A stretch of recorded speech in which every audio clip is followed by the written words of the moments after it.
gostaria de agradecer a presença do Dr. Vitor aqui no nosso estúdio, ele que gentilmente aceitou o convite e vai poder falar sobre cirurgia plástica. Vitor, já para iniciar o programa, eu gostaria que você explicasse para o nosso telespectador a diferença de cirurgia plástica estética e reparadora. José, muito obrigado pelo convite, é sempre um prazer. Os conceitos de estética e reparadora dentro da cirurgia plástica, eles às vezes se cruzam, mas na prática as cirurgias reparadoras normalmente têm mais a ver com reconstruções pós algum tipo de trauma ou pós algum tumor que precisa retirado, por exemplo, em situações de reconstrução de mama. E o mais tradicional no nosso dia a dia, que são as reparadoras pós-cirurgia bariátrica, que talvez seja o mais comum. Os pacientes que fazem cirurgia bariátrica, e normalmente ficam com excessos de pele em várias áreas, e isso a gente acaba encarando como cirurgia reparadora, apesar de ter um aspecto estético importante também. Então, as abdominoplastias, mamoplastias, cirurgias retiradas de pele de braço, coxa, em pacientes pós-bariátricos também são encarados como cirurgias reparadoras, mas os conceitos mais tradicionais de cirurgia reparadora têm mais a ver com reconstruções pós-retirada de lesões cancerígenas, né? Tumores de face e mama, que talvez sejam os exemplos principais. Fissuras lábio-palatais. Fissuras, esses são outros exemplos tradicionais. Lesões traumáticas de membros inferiores, traumas de motocicleta, principalmente mais comum, às vezes fratura exposta, precisa de algum tipo de reconstrução em membro inferior, também são outro exemplo bem tradicional. Ô Vitor, vamos iniciar então falando mais da cirurgia estética. Geralmente vai se aproximando do verão, o pessoal começa a querer dar aquela repaginada e realmente procura aí o cirurgião plástico para movimentar, mudar. E hoje não é só as mulheres que procuram, não. Os homens também têm procurado o cirurgião plástico para dar uma melhorada, aí, uma repaginada. Qual é a cirurgia que o homem mais procura? Tradicionalmente, o homem ainda procura mais cirurgias faciais, pacientes normalmente de mais velhos que procuram blefaroplastia, enfim, talvez a cirurgia mais comum. Mas hoje tem sim uma procura maior em pacientes com queixas de contorno corporal, né? Então também ginecomastia, outra cirurgia bastante realizada em homem, que tem às vezes receio, vergonha de tirar a camiseta por conta de volume na região peitoral. Mas a lipoaspiração, principalmente agora com o advento da lipoaspiração de definição, a lipo-LAD, né, a lipo-HD, tem trazido mais pacientes de sexo masculino para o consultório, porque é aquela cirurgia que a gente consegue uma definição muscular maior. Em homem isso tem muito a ver, né? Às vezes paciente que já tem hábito de fazer atividade física, academia, mas ainda tem aquelas áreas de gordura localizada que é difícil de ir embora sem a cirurgia. E o advento, vamos dizer assim, a popularização da lipoaspiração de definição, trouxe mais homens para o consultório buscando esse tipo de cirurgia especificamente. Há uns anos atrás, o Brasil foi um dos campeões mundiais em cirurgia de mama. Primeiro redução e depois a colocação da prótese mamária. Hoje ainda continua assim? A cirurgia de mama é campeã em cirurgia estética na mulher?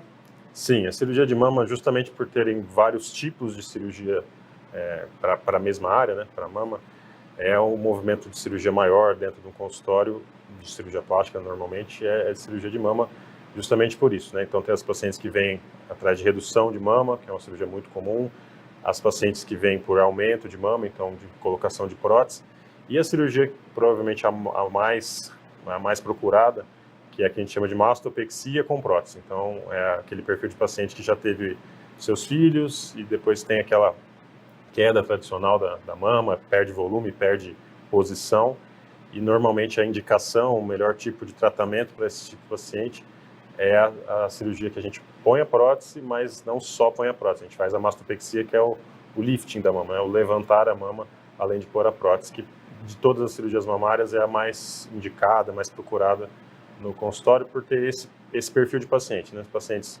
normalmente ali dos 30 e poucos, 40 anos, já tiveram seus filhos, já estão pensando mais em si e procuram, e normalmente a melhor indicação para esse perfil de paciente é essa cirurgia. Hoje a gente vê com frequência também as cirurgias associadas. As mulheres vão para fazer cirurgia de mama e fazem também a cirurgia de abdômen.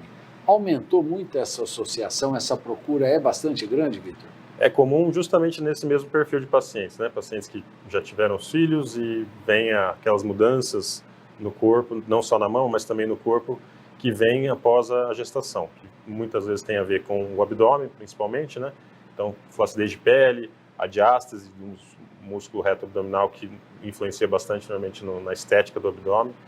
E aí elas tentam procurar resolver tudo de uma vez só, né? Então, fazer a cirurgia de mama e fazer a parte do que a gente chama de contorno corporal associado, que normalmente é a abdominoplastia, mini abdominoplastia, dependendo, claro, de cada caso, e na maioria das pacientes a associação da lipoaspiração do contorno, né, que pega a parte de cintura, das costas. Então, essa parte da cirurgia de contorno corporal associado à cirurgia de mama é comum porque normalmente pega um perfil específico de pacientes, que são esses pacientes pós-gestação, pós-constituição ali da família, e que tem normalmente queixas muito parecidas.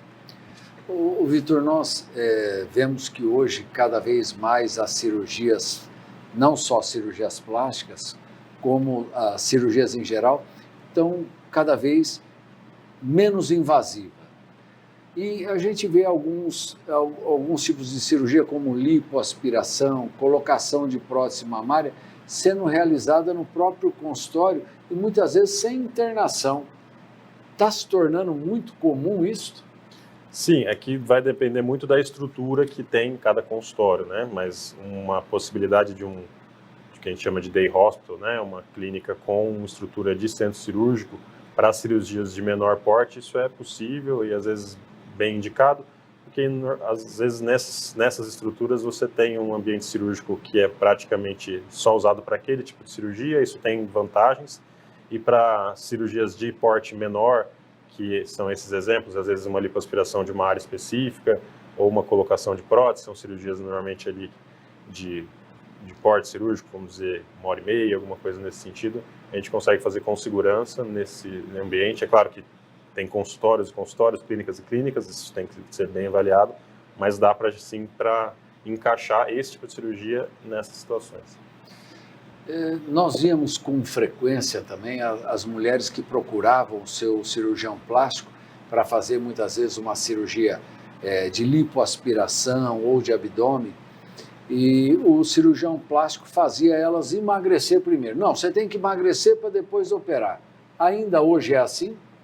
Sim, essa indicação, né, de estar mais dentro do peso ideal antes de fazer esse tipo de cirurgia é na busca de duas coisas, né? De uma cirurgia mais segura, porque em tese você tendo uma área de lipoaspiração, um volume de lipoaspiração menor para fazer, você tem um tempo cirúrgico menor, então tende a ser uma cirurgia com maior segurança, e também de qualidade de resultado, né? Você ir para uma cirurgia desse tipo já com o peso perto, não exatamente aquele MC ideal, mas perto do ideal, você consegue resultados melhores para o mesmo paciente. Uma paciente, por exemplo, ali, uma paciente de 1,60 m que vai para uma cirurgia de contorno corporal com 70 e poucos quilos e com 60 e poucos quilos, o tipo de resultado que a gente consegue é melhor, não tem como negar.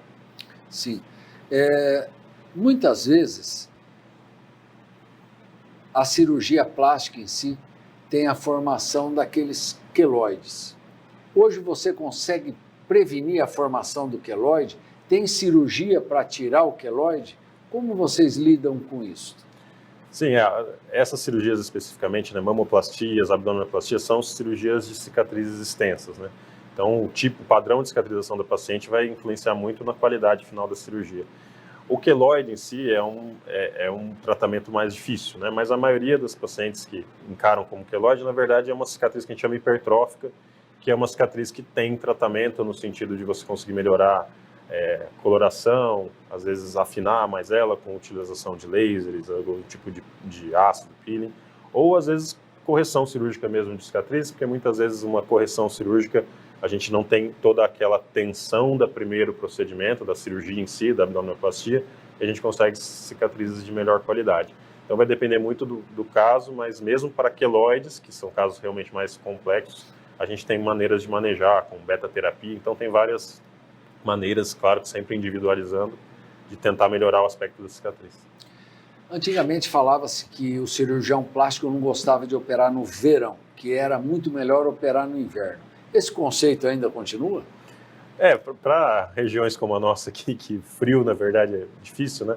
Mas você operar, principalmente cirurgias de contorno corporal, que você precisa, às vezes não, todas as vezes, usar cinta, malha cirúrgica, você estar num ambiente menos quente, isso normalmente ajuda, né? O desconforto é um pouco menor.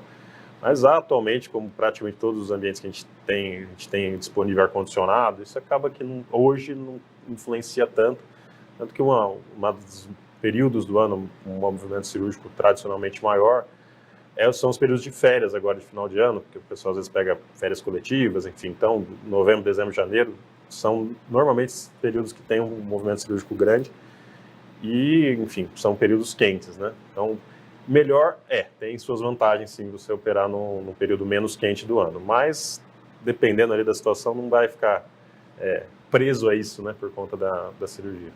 Ô, Vitor, a partir de que idade vocês fazem cirurgia plástica estética, qualquer que seja a idade? E até qual idade vocês fazem esse tipo de cirurgia?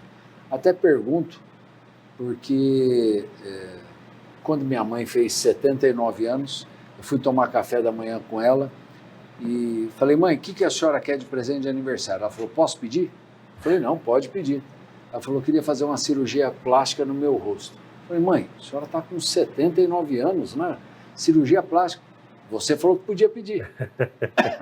Então, até que idade vocês realmente fazem cirurgia plástica e a partir de qual idade? O até que idade é muito relativo por conta a idade especificamente não é o que influencia, sim o quadro de saúde do paciente. Esse paciente de 79, 80 anos, enfim, tem um quadro de saúde bom, que a gente consegue, claro, depende muito do tipo de cirurgia, o porte cirúrgico, né? A gente não vai fazer cirurgias combinadas, associadas a uma paciente de mais idade, mas se tiver, né, a parte de coração, enfim, o quadro de saúde geral tiver dentro do possível, avaliação cardiológica, anestésica, não existe em tese um limite, né? É claro que isso é tudo muito relativo, mas o quadro de saúde é o que influencia e não exatamente a idade. E porque normalmente pacientes mais velhos têm essas demandas, né? Às vezes cirurgia de rosto, pálpebra, e acaba que se dá para operar, se tem condições de saúde para operar, a gente opera. O mínimo, né? A partir de quando, via de regra, né? Que é o público principal são mulheres, né, meninas, e às vezes principalmente com queixa relacionada à mama, e nessas situações de pacientes mais jovens, mamas às vezes muito volumosas ou muito caídas, né, com queda precoce. Então, dependendo principalmente da idade onde a menina menstruou, às vezes a menina menstrua cedo, às vezes 9, 10 anos, e com 15 anos já está com o desenvolvimento praticamente completo. E a gente já começa a pensar na possibilidade de fazer. Então, normalmente a partir desses 15 anos, mas depende principalmente de quando foi a primeira menstruação da menina, para ver se aquele desenvolvimento, né, principalmente da mama, que é a cirurgia mais procurada nessa faixa etária, já se completou. Não é uma idade, por exemplo, que a gente faz cirurgia de prótese de mama, isso não. Isso normalmente o ideal é esperar ali perto dos 18 anos mesmo. Mas pensando na minha prática, por exemplo, o paciente mais jovem que eu operei cirurgia de mama, inclusive é recente isso, tinha 15 anos, uma mama bem flácida, bem caída, uma menina magrinha que já tinha justificativa para fazer naquela idade mesmo. Você fazer uma cirurgia de redução de mama nessas meninas numa idade precoce, isso não pode atrapalhar o amamentamento, a amamentação depois? Sim, isso é uma coisa que é sempre bem conversada e bem esclarecida com, né, normalmente os pais e tudo, porque cirurgia de mama desse tipo, redução de mama, o lifting de mama, a gente sempre envolve a areola, né? O complexo areopapilar. Então, existem, sim, algumas situações em que isso influencia no aleitamento e na sensibilidade da areola. Então, é custo-benefício, né? Aquela coisa de o paciente tem um incômodo e a queixa é relevante, né? O exame físico revela aquilo mesmo, e a gente esclarece o paciente. A gente vai resolver a sua queixa estética, mas existe sim a possibilidade de ter alguma dificuldade de amamentação. A maioria das vezes não existe essa dificuldade, mas é uma coisa que pode acontecer. E outra coisa é esclarecer para o paciente que provavelmente ela fazendo uma cirurgia desse tipo ali perto dos 15, 16 anos, a chance dela precisar de uma nova cirurgia de mama em algum outro momento da vida é muito grande, após as gestações, após, né, o decorrer da vida. Então isso existe. E principalmente nesse tipo de situação, evitar ao máximo o uso de prótese. Normalmente não são casos que precisam de usar prótese, especificamente, porque são pacientes que têm queixa, na verdade, de excesso de volume. Certo. Essas meninas que muitas vezes se submetem a esta cirurgia por volta aí dos 18, 20 anos, você falou que depois elas podem se submeter novamente a cirurgias de mama. Elas, quando se submetem à cirurgia de mama, elas têm um período de volta à normalidade igual de uma pessoa adulta ou é diferente?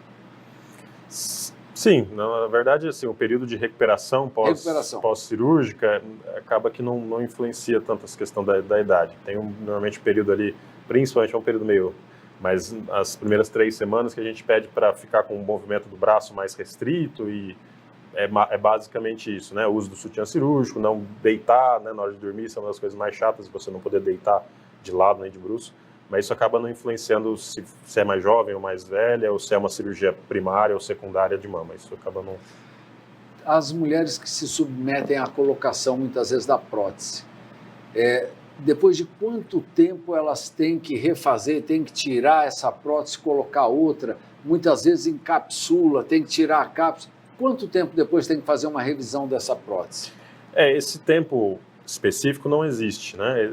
Antigamente existia até uma recomendação da Anvisa, de 10 anos, no máximo você tem que trocar essa prótese, tirar essa prótese, porque as próteses iniciais lá, coisa anos 90, começo dos anos 2000, era muito comum que ela rompesse. Então depois desse período praticamente toda a prótese tinha essa rotura e era recomendado fazer a troca. Atualmente o que a gente recomenda é um segmento, né? Então fazer exames periódicos com o cirurgião, o exame clínico e os exames de imagem. Mas normalmente o que dita a hora de você se substituir, de trocar a prótese, é alguma queixa estética. Então, a partir de tanto tempo lá, por motivo, engravidou, a mama cedeu pelo próprio envelhecimento, a minha mama já não está legal. E aí, nesse momento de fazer uma revisão, uma nova cirurgia, normalmente é o momento de substituir a prótese, trocar a prótese.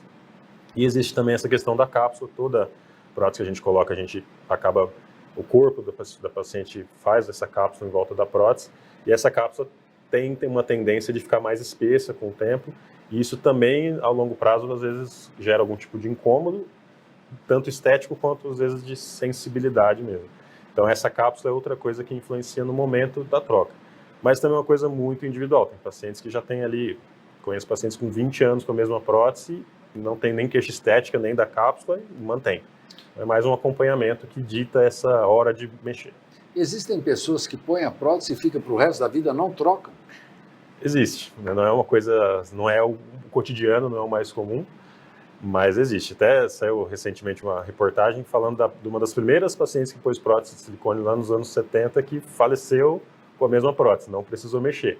Provavelmente não devia estar, assim, 100% esteticamente, tudo, mas não gerou um incômodo que teve necessidade de troca. Porque normalmente é isso, o que dita a necessidade da troca é esse incômodo estético ou incômodo por conta da cápsula.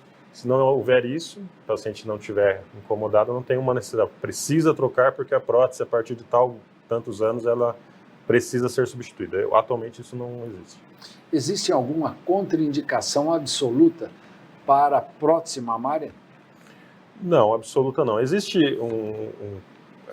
duas coisas que podem ser associadas à prótese, que são de incidência muito pequena, que é um tipo de linfoma específico, que existe essa associação, trabalhos recentes que descrevem isso, mas não é uma contraindicação absoluta, e um tipo que o pessoal chama de doença do silicone, que é como se fosse uma ativação, o paciente tem alguma predisposição a ter uma doença autoimune, e a presença do silicone pode ativar isso, gerando, às vezes, dores articulares, mal-estar, e isso, às vezes, tirando a prótese, resolve. Mas nenhuma delas, em princípio, é uma contraindicação absoluta. O que na minha prática eu evito são as cirurgias de pacientes muito jovens, que têm redução de mama, colocar prótese, que eu não acho que seja uma melhor opção, e de maneira geral, pacientes que querem reduzir a mama, principalmente mamas muito volumosas, e você colocar uma prótese nesse tipo de situação. Mas também isso é relativo, não é uma contraindicação absoluta. Certo. Qual é o tempo normal de uma mulher que faz essa cirurgia combinada, mama e abdômen, voltar às atividades normais? Via de regra, a gente pede esse período de férias, né? Um mês ali de recuperação para esse tipo de cirurgia é o ideal. Normalmente, a partir da segunda semana, a paciente já está se sentindo mais ativa, voltando ali para a rotina. Mas é claro que isso depende muito do tipo de atividade do paciente, mas normalmente esse tipo de cirurgia maior, que envolve tanto mama quanto o contorno corporal, se puder um mês de repouso, para voltando aos poucos, para voltar para a atividade já mais segura, mas é melhor, é o ideal. Vitor, eu acredito que nós tenhamos falado aí de uma maneira geral de cirurgias de abdômen, mama, até mesmo lifting facial, mas mesmo assim eu gostaria que você deixasse uma mensagem para o nosso telespectador que tem vontade de fazer uma cirurgia plástica. Claro. Assim, eu acho que uma das coisas mais importantes é que os tratamentos são sempre individualizados, né? Então, aquela coisa que é muito comum no paciente vir no consultório, a minha amiga fez isso, é assim, a mama dela é assado, não gostei, eu gostei, queria que fosse igual. Isso é sempre muito, às vezes, difícil no consultório, esse é um dos desafios do consultório da cirurgia plástica, você alinhar as expectativas que o paciente tem com o que a gente realmente consegue fazer para aquela paciente específica. Às vezes, essa questão de associação de cirurgia, em alguns casos não ser o ideal, a gente ter que fazer cirurgias em tempo separado, cirurgia de mama, cirurgia de contorno corporal. Então, essa questão de ter que ter uma avaliação, uma consulta, é muito comum a gente receber no Instagram, né? Aquela pergunta clássica, quanto é isso, quanto é aquilo? É muito individualizado, então a gente precisa sempre ter um contato legal com o paciente. Online, às vezes, é possível, mas o presencial é sempre melhor, para a gente conseguir ver qual é exatamente a queixa da paciente, qual é a expectativa da paciente em relação àquela queixa e aquilo que realmente a cirurgia consegue proporcionar na situação que a paciente quer. Eu acho que isso é o principal, a individualização dos tratamentos e esse contato pessoal, isso é sempre muito importante. Não dá para fazer uma receita de bolo e soltar para todos. Exatamente. Essa individualização que você falou é importantíssimo. Muitas vezes uma amiga fez e esse foi o melhor procedimento e para outra é totalmente diferente. Exato. Isso é muito bacana. Bom, gostaria de agradecer o Dr. Vitor, já fica aqui o convite para que numa próxima vez ele volte aqui para a TV Prevê e fale de outro assunto. A vocês que nos assistiram, muito obrigado e fica aqui o convite para que na semana que vem estejamos juntos aqui para mais um Prevê Saúde. Tchau!